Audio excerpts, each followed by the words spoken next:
with a great player like Tom Brady, obviously leaving, it's a big deal. It's headlines. For us, every single game in the NFL is a tough one. And I think any player can attest to that.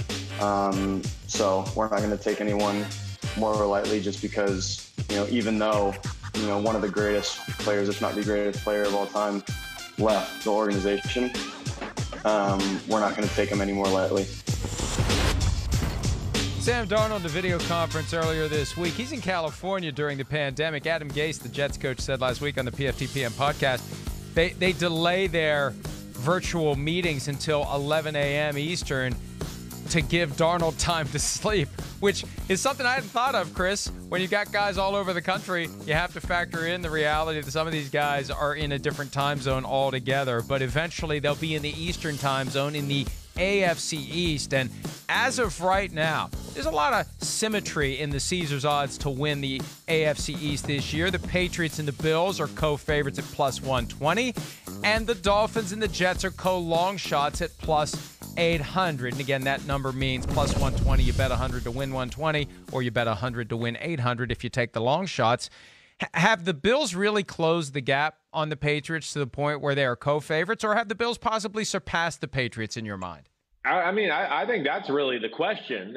They closed the gap last year. I think that's what we got to revisit.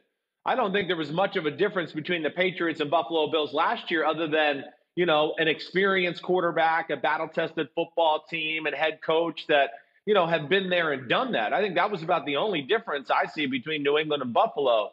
Now the big question is, did they pass them up? And I think they did pass them up. I do. With the offseason the Bills have.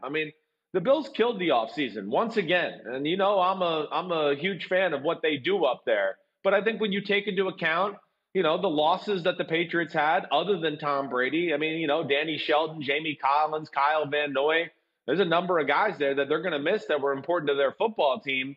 And then you look at the players the Bills added through the draft, Stephon Diggs in the trade, and some other guys in free agency. I think the Bills, in my opinion, are the leaders in the clubhouse as of right now in the AFC East. There's still a mystique there that needs to be overcome, and so many have been watching The Last Dance on ESPN, that time that you need to bust through the ceiling against a given opponent, like the Bulls against the Pistons, like the Pistons against the Lakers. There was that time in basketball where, until the Bulls took everything over, you would have that transition where the top dog eventually gets toppled, and it feels like now is the time for the Bills or someone else from that division to topple the Patriots. But, Chris, just like last year when we were getting ready for the playoff game between the Titans and the Patriots, and I said, I'm not going to bet against the Terminator until the Terminator is fully and completely liquefied, and ultimately the Terminator was liquefied on that Saturday night. The Terminator still runs the AFC East, and I'm not ready to rule out the Terminator until I see it from one of these other three teams. Yeah, well, I hear you. I'm certainly not trying to disrespect the New England Patriots right now. I'm not counting them out. And you're right, there is something to that mystique, and there is something to, just in general, how that organization's run and how they do things on a daily, weekly basis that always sets themselves up in the best position to win games on a Sunday during the fall. So they're still the masters at that.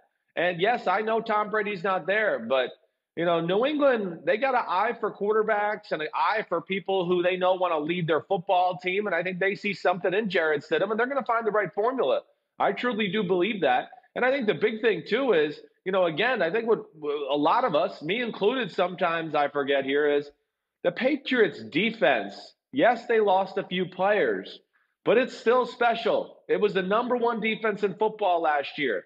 They tried to improve that defense through the draft this offseason, just here recently, to where, I still think whether Jarrett Stidham hits the ground running or, hey, it takes a little bit for him to get his feet underneath him and get a feel for the NFL, I think the Patriots will still be highly competitive if that's the case because of that defense and their ability to stop people from scoring and putting up big yards.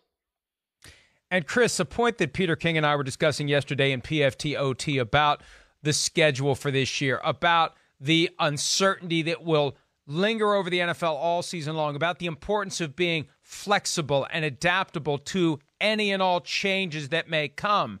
There's no organization like the Patriots that can adjust and adapt on the fly. You start moving the cheese around on the Patriots, they're going to go get it.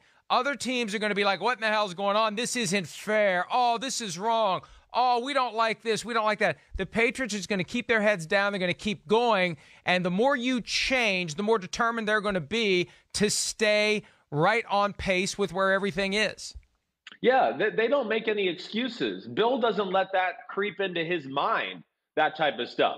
It's kind of just like, oh, these are the rules that the NFL set. This is what we have to do, and this is what we're going to do. I mean, that's what they're not going to think anything more than that. I mean, that's really their special, one of their special abilities is to stay focused that way and not worry about things that they can't control, let alone they are the masters of the sports universe in detail, efficiency, and always trying to improve those things on a yearly basis to make their practices or preparations that much better to where they can squeeze more into a short period of time because we're detailed and we've tinkered with the schedule for the last 30 years to make it so efficient that we can fit every little thing into the day and leave and feel like, okay, we've got it all accomplished. So, yeah, from that standpoint, right, I mean, you're right, Mike. I think the whole AFC East closed the gap a little bit, but I'm certainly like, I think the Patriots are a playoff caliber football team still. I'm not coming off that ledge. And I do think that this uncertainty really does benefit the Patriots, and I guarantee you that Bill Belichick will have a plan for every eventuality, that he will think ahead of time how everything may play out, how the season could be shortened, or this could happen, or no fans here, or how do we handle a game where we have no fans one week, fans the next. He'll have everything buttoned up. He'll have everything ready to go. And if you give him a period of time to turn something around, he's going to turn it around with whatever time you give him. He's going to have his team ready. Hi, I'm Mike Tirico, and thanks for watching.